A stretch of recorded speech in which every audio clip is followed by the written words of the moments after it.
Фондот за иновации ги менува правилата за доделување финансиски средства. По скандалот со 4 фирми блиски до функционери од власта кои добие, но не ги зедоа парите, сега се воведуваат нови услови. Ќе мора однапред да се знае се за фирмите кои ќе аплицираат. Новите услови веќе важат за повикот за новите стартап и спин-оф компании, на кои на располагање им се 1 милион евра. При самото аплицирање, покрај сите овие елементи кои што ги споменав, секоја компанија мора да достави изјава за сопственичка структура.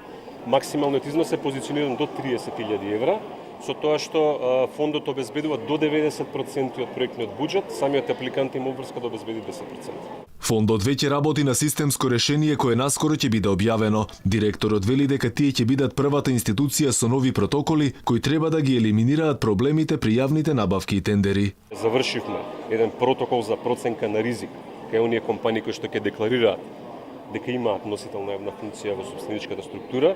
На 30, односно најверојатно на 1 ноември оваа година ќе организираме јавна презентација на протоколот и ќе го оставиме одреден период да биде достапен до јавност, до стручната јавност за коментари и подобрување. Скандалот со фондот за иновации излезе на виделина откако беше објавено дека дел од грантовите кои тежат стотици илјади евра биле доделени на фирми блиски до владеачката гарнитура. Потоа беше побарано сите да достават изјави дека не постои конфликт на интерес, а 4 компании наведоа дека во дел од сопственичката или управувачката структура имаат поврзаност актуелни или поранешни функционери.